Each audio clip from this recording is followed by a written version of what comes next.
So, student loan forgiveness. When we say student loan forgiveness, what is it that we mean? Student loan forgiveness is as if the Department of Education is making a deal with you. If you, as the borrower, do your part, which is either making 240 or 300 qualifying payments, then at the end of that repayment period, the Department of Education will forgive whatever's left. There are stipulations, however. They have to be federal loans. This is a federal program for people who receive their loans through the Department of Education. It does not apply to private loans. You must have direct loans. There are other loan types. There used to be what are called FEFA loans, the Federal Family Education Loan Program, that millions of borrowers still have. This was pre 2010. If you went to school before 2010, it's very likely that you have FEFA loans or Parent Plus loans or your Perkins loans. None of these loans are direct loans, and they don't on their own qualify for student loan forgiveness. Um, you have to repay your loans. This is very important.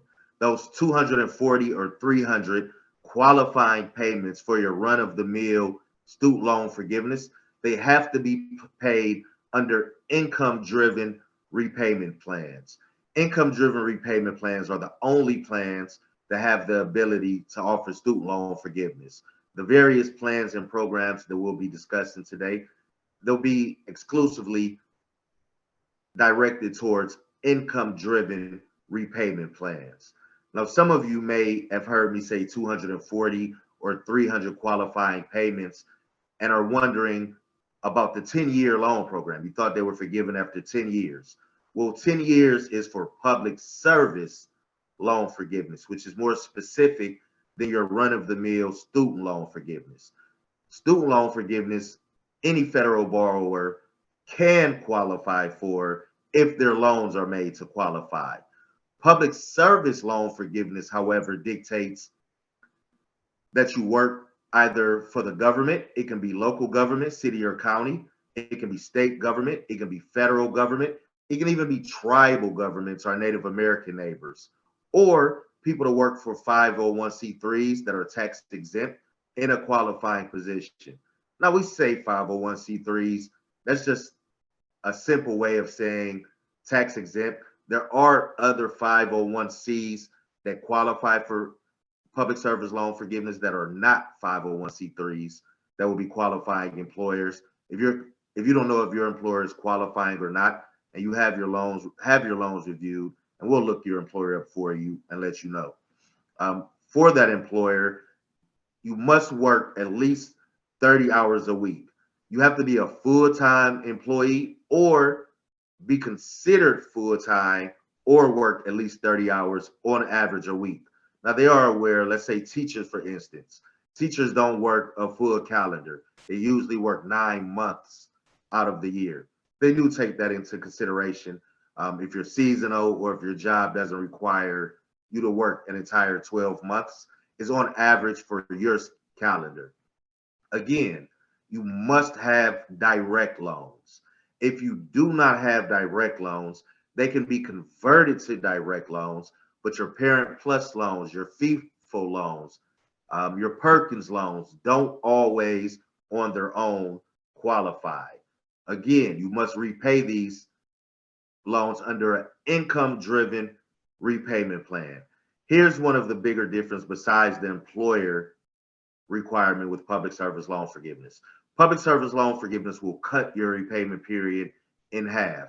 When normal student loan forgiveness will forgive loans after 240 or 300 payments, with public service loan forgiveness, you only have to make 120 qualifying payments. That's full on time payments while in an income driven repayment plan, while working in a qualifying position. All right, Aaron, you've got two questions. One is, how do I know what type of loans I have? I don't know if I have a direct loan, and I'll give you the second one. You can answer them both. I have been paying my student loans back for almost 20 years. How do I know where I fall within this slide? I'm not quite sure what they mean. So I'll answer, I think I get the gist of what they're asking. So the first question, Have your loans reviewed. If you're unsure about your loan type, normally they'll say it, but the servicers' websites, I have to be honest, in my opinion, are so nonsensical. Information isn't always readily available. You may have to dig a little bit to find out your actual loan type, but we'll have information on here for whomever is asking where they can schedule an appointment, and either myself or one of our advisors will tell you about your loan type. Now, to the second question, this is actually a really good question. The question was, what if I've already been paying my loans for 20 years? And we'll speak more specifically about what will apply to you later. But normally, if forgiveness is what you're looking for, if you have not made those 20 years worth of payments to both direct loans and in an income driven repayment plan, then none of those payments would normally count as far as forgiveness is concerned. Now, there have been recent changes that will help you with that, and we'll get to that in a moment as well.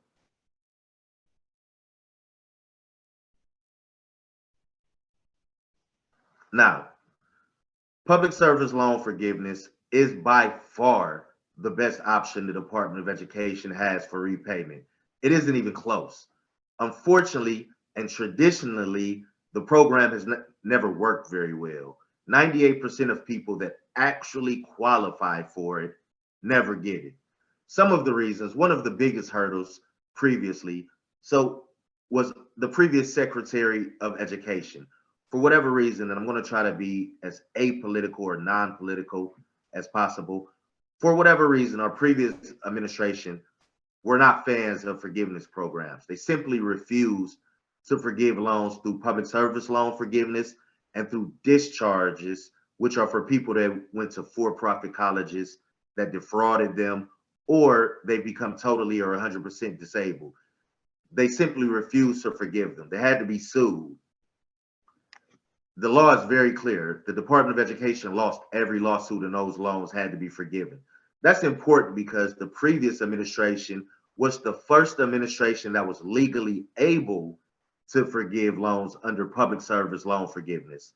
Public service loan forgiveness was created in 2007, but it didn't have any real infrastructure until about 2010.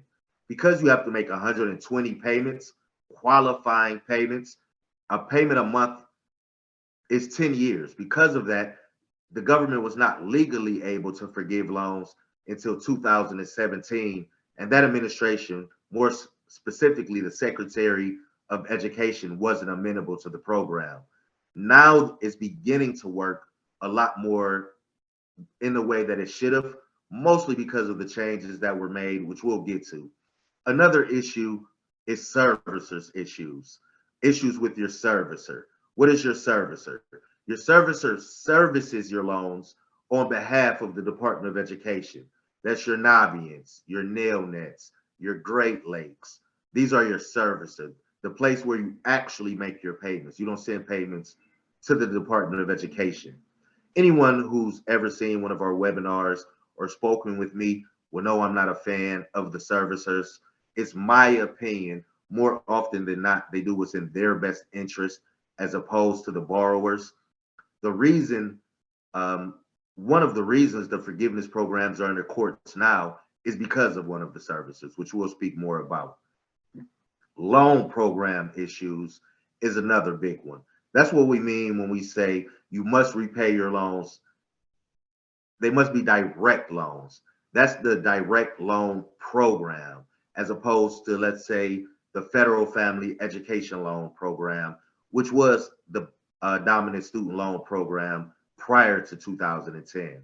Parent Plus loans are another program. Perkins loans are another program.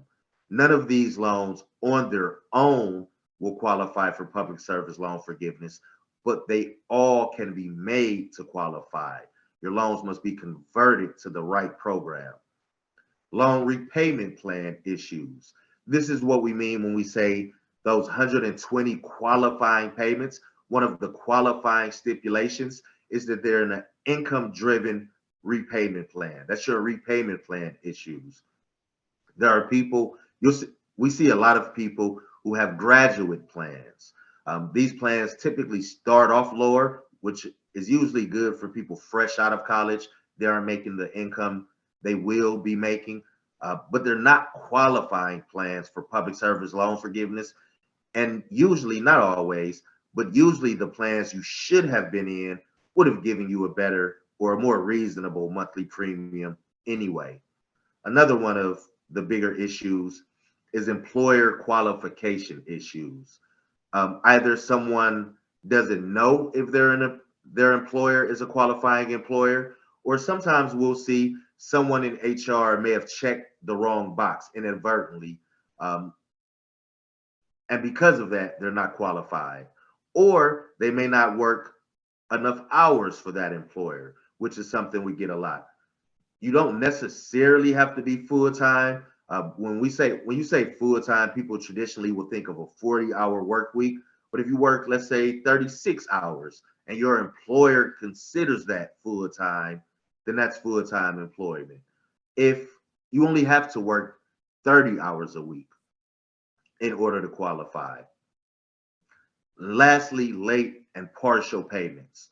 When we say a partial payment, for instance, the example I like to give is if your monthly payment is $150 and you send in $149.50. This is a partial payment.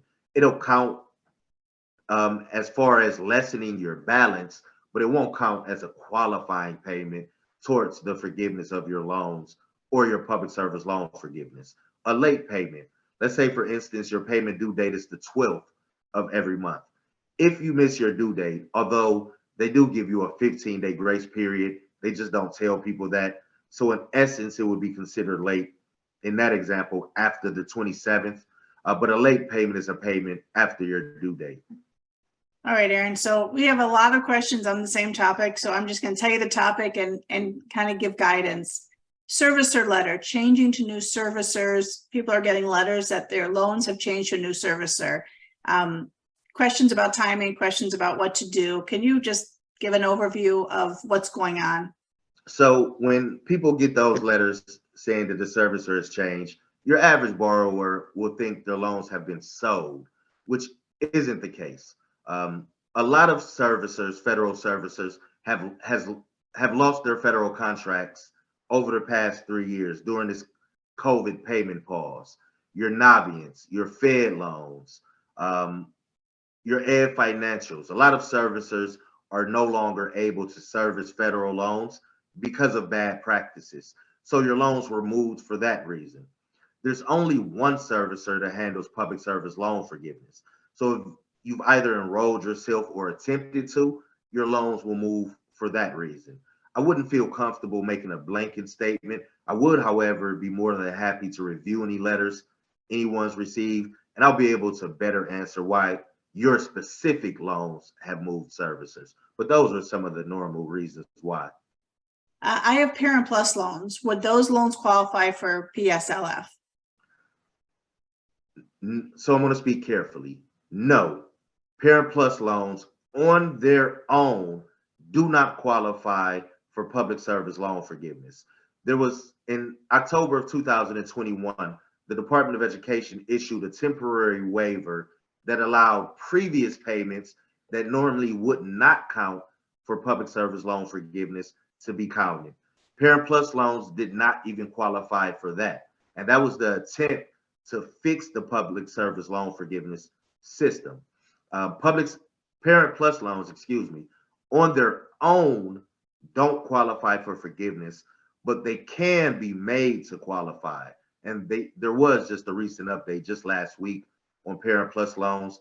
We'll get to that though when we begin to speak about the account adjustment. Okay, here's another one. I am an adjunct professor at a university in Utah. Would my loans qualify for PSLF?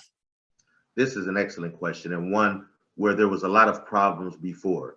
So an adjunct professor may only teach in class 10 hours a week, but they may have office hours that exceed the minimum for public service loan forgiveness. So previously, their office hours did not count, whether they were preparing a lecture, preparing or interviewing with students, meeting with students, addressing concerns, or doing their actual job, that time never counted. Now, not only will they count the time that you're actually working, but your office hours time will count now. So to answer your question, yes, as long as the employer or for whom you teach qualifies, and they've just given you a bigger window for your hours to qualify as well. So where it may not have previously, I would get your loans re-reviewed because those hours count now. All right, I'm going to take one more so that we can move on. How do I know if my employer qualifies for PSLF? So this is a good question. The Department of Education does have a tool you can use. However, even the Department of Education website will tell you that this tool is really outdated. They haven't updated it. Last I checked, in the last decade, there were only 30,000 employers on there. There are far more employers that qualify for public service loan forgiveness. I would tell you, ask either myself or one of our advisors. We'll look it up for you, or usually we'll know if it's a qualifying employer, but we'll look it up for you and tell you whether your employer qualifies or not. Or sometimes even whether we think your employer, which may not have qualified in the past, should be a qualifying employer. There are a lot of employers who the Department of Education has as undetermined.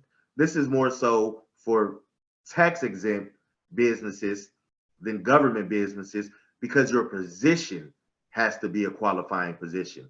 Just because it's undetermined does not mean it's an unqualified employer. We can get them to qualify in a lot of cases. When in doubt, have your loans reviewed. So, and Aaron, I think you were thinking of what I was, excuse me, thinking of. We had an employer who came to us a couple of weeks ago and asked our team if they qualify because their counsel told them they didn't. And Aaron did some research. Can you just give a 1-minute overview of what you determined there, what you were able to tell them? I will. So the council did their due diligence. They looked at the right resources, but the Department of Education does not always post updates. You have to find them other places. So while this employer was on the ineligible list during the previous administration, they've since been updated as undetermined. So what undetermined usually means, and I'm trying to avoid making a blanket statement, but usually means is that they're going to go on the basis of the actual position. It has to be a qualified position.